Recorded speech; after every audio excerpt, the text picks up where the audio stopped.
Hello, everyone. Hello. Welcome. So good morning and welcome to the Department of War. Before we begin, I want to take a moment to recognize and honor Specialist Sarah Beckstrom, the guardsman who was murdered in D.C. this past weekend. She is an American hero, and we will never forget her service and sacrifice.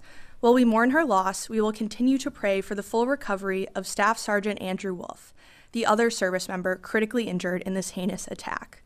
This attack on our National Guardsmen in D.C. follows months of Democrat elected officials demonizing the National Guard, portraying them as a threat to our republic, and attempting to sow discord in their ranks. To name a few examples, Governor Gavin Newsom claimed that President Trump was fabricating emergencies in order to justify the deployment of the National Guard in some major cities.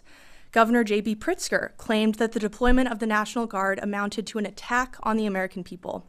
Outside an ICE facility in California, Rep. Maxine Waters taunted the troops standing guard and demanded to know whether they intended to shoot her. And of course, the seditious six urged members of our military to defy their chain of command in an unprecedented, treasonous, and shameful conspiracy to sow distrust and chaos in our armed forces. This rhetoric insults our warfighters who put their lives on the line every day to keep Americans safe, and it creates an environment where criminals feel emboldened to commit violent acts against them. Right now, over 2,200 National Guardsmen from all across the country are serving as a part of Joint Task Force DC, with an additional 500 on the way. Each one of them will continue working to ensure the safety of all who live, work, and visit the district. We will not lose sight of our mission. This targeting will only embolden our resolve. Our warriors are strong, and we will not back down until our capital and our cities are secure. Defending our homeland and rescuing America's greatest cities from endemic violence is the highest and best use of our military. I would also like to take a moment today to welcome all of you here to the Pentagon briefing room as official new members of the Pentagon Press Corps. We're glad to have you. Legacy media chose to self-deport from this building, and if you look at the numbers, it's pretty clear why no one followed them. National trust in these mainstream media outlets has cratered to 28%, the lowest ever recorded. The American people don't trust these propagandists because they stopped telling the truth. So we're not going to beg these old gatekeepers to come back, and we're not rebuilding a broken model just to appease them. Instead, we're welcoming new media outlets that actually reach Americans, ask real questions, and don't pursue a biased agenda. The public has moved on from the old model, and so will the Pentagon. This is the beginning of a new era. We look forward to working with you to keep the American people informed and to ensure transparency. In the interest of transparency, I want to provide an update on the department's operations against narco-terrorists in the Western Hemisphere. To date, there have been a total of 21 kinetic strikes on drug boats in our hemisphere, with 82 narco-terrorists killed. Each strike conducted against these designated terrorist organizations is taken in defense of vital U.S. national interests and to protect the homeland. Our operations in the Southcom region are lawful under both U.S. and international law, with all actions in compliance with the law of armed conflict. These actions have also been approved by the best military and civilian lawyers up and down the chain of command.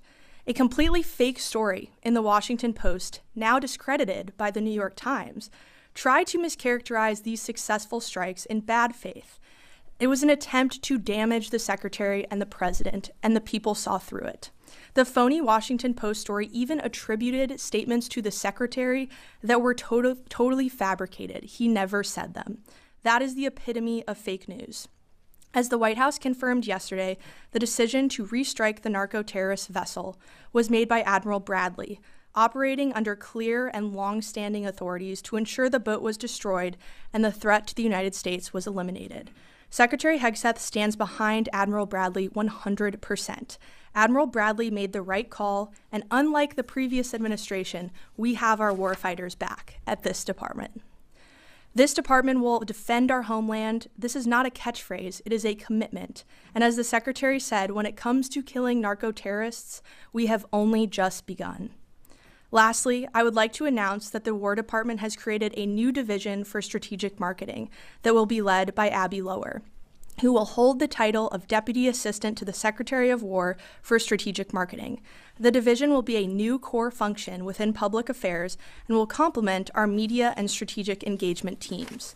The purpose of this new division is to create marketing campaigns that support the War Department's military recruitment efforts, providing a halo effect to the great work the military services are already doing to recruit our nation's warfighters. And with that, I'd be happy to take your questions. Yes, Caitlin. Thanks, Kingsley. Can you talk about the autonomy that's given to the commanders who are carrying out these operations, like Admiral Bradley, to make decisions? Like in this case, I'm assuming the first strike took out the boat and any actions that followed. Can you talk about the autonomy they're given? Absolutely. So the Secretary has been very clear in every statement that we've released about these strikes that they are presidentially directed. And the chain of command functions as it should. And we make sure that commanders on the ground their positions are taken into account, and they are able to tell us and make decisions if they see things that need to be flagged. But at the end of the day, the Secretary and the President are the ones directing these strikes. And any follow-on strikes like those which were directed by Admiral Bradley, the Secretary 100% agrees with. Yes, Matt. Kingsley, if Nicolas Maduro leaves Venezuela today, what role will the Department of War have in a post-Maduro Venezuela? And describe the process the administration will use to determine whether or not current members of the Venezuelan military or Venezuelan government have a role in a post-Maduro Venezuela. Thanks for the question. So the department has a contingency plan for everything. We are a planning organization. If anything were to happen around the world, we have a response planned and ready. So we stand at the president's beck and call, our commander-in-chief, to do what is needed if called upon. And that will be what this department continues to focus on and continues to prepare for in regards to our ongoing operations in the Southcom region. Again, our focus is taking out narco-terrorists and rooting out that threat that is poisoning the American people. Every single boat that we strike saves 25,000 American lives. That is a crucial mission to protecting the homeland, and we're proud to be a part of it. Just as a follow-up, quickly, so following the departure of Saddam Hussein, there was this desire to name every Ba'athist a terrorist. Does the administration take the view that any person who served in the Venezuelan military or Venezuelan government is definitionally a narco-terrorist? That would be a determination for the president to make, but I can tell you that every single person who we have hit thus far who is in a drug boat carrying narcotics to the United States is a narco-terrorist. Our intelligence has confirmed that, and we stand by it. Yes, Monica. Thanks, Kingsley. I have two questions, if I may. For your first question regarding Sarah Beckstrom, the 20-year-old West Virginia National Guardswoman who was shot and killed, was her family offered an Arlington burial, and or will there be plans to do so? I know that the White House is working that out, so they might be better to describe what the plans are for that. But this department will, of course, support in any way we can, and have been, in close contact with the family, and the Secretary will continue to do so. So we'll keep you all updated on that. Thank you. And my second question regarding Iran, there are reports that Iran's been planning on rebuilding its nuclear facilities. Iranian's president has said that it plans to rebuild its nuclear facilities with, quote, greater strength. Can you provide us on any sort of update on where that currently stands? I can tell you that Operation Midnight Hammer was an absolute resounding success. Iran's nuclear capabilities were totally obliterated, and experts estimated that, it would take 2 years for them to recover. So thanks to President Trump's bold and swift action, we were able to dismantle that threat to the American people. And I think it was also a historic operation by virtue of the fact that there was a clear end state. We have seen this department get marred down in the Middle East in endless wars, in nation building. That has stopped under this president and this secretary. We now have a clear end state, a clear mission set, and Operation Midnight Hammer was a success in dismantling that. Yes, Laura. Thanks so much for having me here today.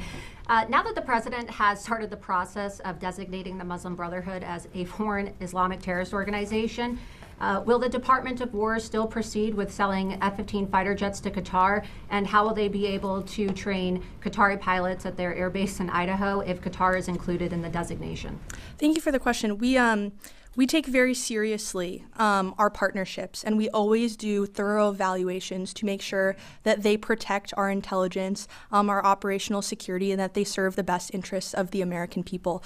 The U.S. military has a longstanding partnership with Qatar, and we look forward to continuing that partnership at our air base in Idaho. And I would just point out that for reference, the Mountain Home, Idaho Air Base is not just Qataris that train there. There are also Singapore military folks that are there as well. So it is a base that we do a lot of foreign military training, and we are thankful for those partnerships, and we'll continue to evaluate all of those to make sure, again, that national security is protected. That is the Secretary's utmost priority. But given the fact that the Qatari royal family and Qatar itself is the biggest financier, along with Turkey, of course, the financier of the Muslim Brotherhood, would that relationship and partnership be reevaluated since the designation could possibly include Qatar? I'm not tracking any reevaluation at this time, but again, the Secretary really keeps national security top of mind, and this administration does as well, so we will always make sure that American assets are protected. Yes. Hi, David Zier, Real America's Voice. It's great to be here. I want to know if you can confirm any additional National Guard deployments under Title 10 in additional cities, and have any governors reached out for help under Title 32 as well? And how do you determine how National Guard troops, how many are armed? Great question. So I don't have anything to announce at this time in terms of new deployments, but I can tell you that our mission set is critical. We are keeping American cities safe all across this country, and we are going to remain committed to that. These missions aren't going to stop in Chicago, in Los Angeles, in D.C. We understand the urgent threat that is facing many of these cities, and the National Guard is proud to step in alongside our law enforcement partners to help with that. And I can confirm that everybody in D.C. is now armed, and a lot of our DC National Guardsmen are now also doing joint patrols with members of the police department here in DC. So their safety is, of course, top of mind, and we will continue to make sure that they're able to do their jobs in keeping all of our great Americans safe across our cities. Yes, Bradley. We're now 90 days into these Venezuelan drug boat strikes. A growing number of members on Capitol Hill are getting their mettle up with regard to war powers. If they do move forward with some sort of war powers effort, will the administration seek to challenge the validity of the war powers resolution, or will it comply? I wouldn't want to get ahead of the president's decision-making process in regard to Venezuela, but I can tell you what I mentioned earlier is that the department is a planning organization. We are always ready. We have plans for every single contingency, and we are going to make sure that when it comes to narco-terrorism, we're dismantling that throughout the Western Hemisphere, and you've seen that in the success of our strikes. One follow-up, if I may. 53% in a recent CBS YouGov poll said they support the strikes on these drug boats, but 70% said no military operations within Venezuela. Nevertheless, members of Congress are increasingly calling for regime change there. What's the Department of War's message to those members of Congress? The Department of War stands behind the president 100%, and we will execute on the orders that our commander-in-chief gives us, and we're proud to do so. That will continue. And again, any decision that is going to be made about certain military actions in the Western Hemisphere region will be the president's alone. Yes. Todd Wood from CDM's Armed Forces Press. There's been a lot of reporting that, yes, it's about drugs in Venezuela, but also possibly about election fraud electronically. Do you have any comment on that? And also, are assets, we've heard that special operations aviation assets are exercising for direct action missions in that region. Can you confirm that at all? On your first question, I would refer you to the State Department. I think they would probably be able to give you a better answer on that. But in terms of your second question, I can tell you that we are conducting training missions and exercises. We've got the forward aircraft carrier now that is down there in the Southcom region. And as I said, the department's a planning organization. So a big part of that planning is doing trainings and make sure that we're ready at a moment's notice to protect our interests and to protect the American people from narco-terrorism. Yes, RC. Has there been a determination at this point from the Army Secretary on a Distinguished Service Medal for Specialist Sarah Beckstrom? I would refer you to the Army for that, and if I hear anything, I will keep you posted. That would be wonderful news. Yes, James. Hi, James O'Keefe. Nicholas Terza, branch chief here at the Pentagon, was caught on a video in the spring stating, quote, "Trump is illegitimate. We're going to resist him, quote, everything he does." We know there are other people like this that work here. My question is, what steps is the Department of War taking to identify and address personnel who are in the self-described resistance movement? Thank you for the question. That's why the work you all do is so important. This is a big building, and we want to make sure that we have the absolute best people working at it to protect Americans every single day. We don't take lightly what every single civilian and military person in this building do every single day. They do a lot of hard work, and we want to make sure that they're up to the task, and that they're on board and willing to serve our commander-in-chief, who was elected by the whole of the American people, to serve as our president. And we support him 100% here at the Department of War. That is our mission. That is our chain of command. So personnel is policy. The Secretary has said that many times, and I know you all in this room are aware of that as well. That was really the crux of his speech at Quantico not long ago to the generals. Our people are our most important asset. So we will continue to make sure that our people are consistently putting America first. That's something we care very much about. Yes, Alex. Thanks, Kingsley. Are there plans to host or hold more of these regular press briefings? And if so, how frequently? Absolutely, we'd love to. It'd be great to get everybody in here. I know we have the Christmas holiday coming up, but we'd love to make it a weekly or bi-weekly tradition. So we're excited to have you all in the Pentagon for those. And we was receiving more readouts of the Secretary of War's meetings, with the President yesterday, much like the State Department and the White House, provide readouts and scheduling and things like that. Will we be receiving more of those? Absolutely. In the interest, as I said in my opening, in the interest of transparency, we want to make sure that you all are informed. That's a commitment we take seriously. Obviously, we're slightly different than other agencies in that we have national security and operational concerns, but we will tell you as much as we can because we want the American public to know all the incredible things that our warfighters are doing every single day and all the amazing initiatives the Secretary is pursuing here at the Department of War. Yes. Thanks, Kingsley. Jordan Conrad's from Gateway Pundit. I wanted to ask you, in May, the Secretary announced a new investigation into the Afghanistan withdrawal under Biden. In light of the recent events with one of these refugees killing a service member, is there any updates on that investigation? I don't have any updates for you at this time, but I can tell you that the review that we're doing into the horrendous Afghanistan withdrawal under the previous administration, the Biden administration, is expected to be complete by summer of 2026. And we are committed to ensuring that this review, unlike others, is much more unredacted, that the American people are able to consume the report for themselves and see what truly happened on that fateful day and that fateful withdrawal. And we owe it to our service members to accomplish that. The review is being led by our chief Pentagon spokesman and senior advisor to the Secretary, Sean Parnell, an Afghan veteran himself. And he takes very seriously the responsibility to getting answers to the American people. So we are committed to that 100%. And in summer 2026, the public will be able to have that report. Yes. Thank you, Kingsley. Question for you in regard to the Afghan withdrawal. When we brought all these migrants onto military bases, or these refugees onto military bases, we saw a surge in assaults immediately after, sexual assaults and physical assaults. And then all of a sudden, under the previous administration, we no longer learned of anything that was happening anymore on these military bases. Does this Pentagon plan on giving us any type of criminal data on that to see what actually happened when they were brought onto these military bases? And do we have any status updates on FBI investigations and such?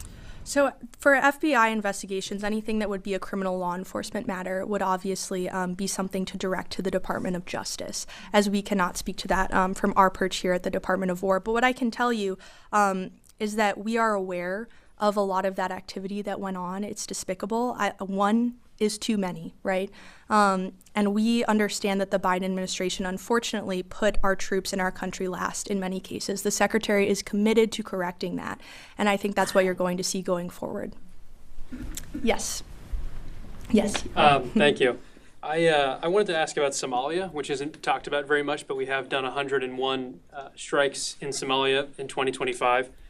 And there was a raid carried out in some caves, and I'm quoting former Congressman Matt Gaetz, who I didn't realize would be here today, but he asked why we're sending, quote, hundreds of U.S. troops into fortified caves in Somalia to kill like 5 guys.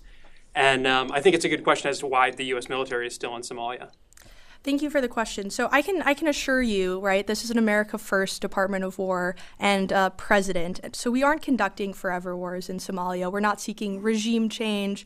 or, we're not nation building. But I will say that this department's narrowly scoped, intelligence-driven counterterrorism operations in places like Somalia, alongside our partners, allow us to protect the American homeland from terrorist threats and to protect our interests. So we will continue to make sure that the American people are kept safe. That's our utmost priority. But, we're not isolationists. We're also not neocons. We're realists. We understand that threats face the American people every single day. We take that incredibly seriously. But at the same time, we're always going to make sure that we're putting America first. And if I could follow up on Laura's question, actually, but from a different angle, she mentioned that are we reassessing our relationship with Qatar because of funding of the Muslim Brotherhood?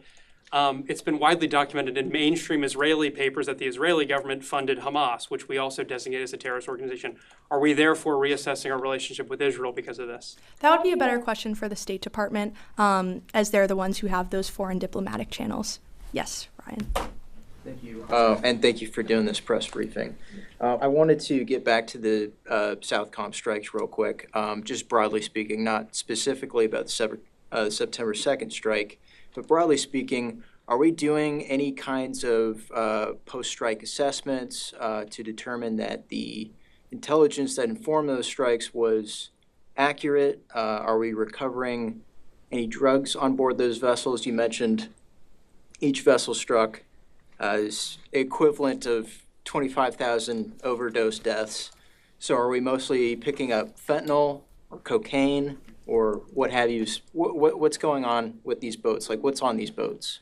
Yeah, thank you for the question. So I can tell you in terms of your question about intelligence that our intelligence absolutely confirms who these people are. And I can't get into right from this podium how we know that. I don't want to communicate to the enemy the ways in which we're carrying out these strikes. But I can tell you that without a shadow of a doubt, every single one of our military and civilian lawyers knows that these individuals are narco-terrorists. We know what they're carrying, where they're coming from, and where they're going. And they are trying to bring drugs to our shores that kill and hurt American citizens. The president takes that very seriously, and when he designated these groups designated terrorist organizations, that opened up a lot for us here at the Department of War. We can engage in ways that we never could before. So that's all I can say at the moment on that topic, but I can 100% affirm that we know without a shadow of a doubt who these narco-terrorists are. Yes, Wade. So you were speaking earlier about the Washington Post report concerning the Secretary of War and Admiral Bradley.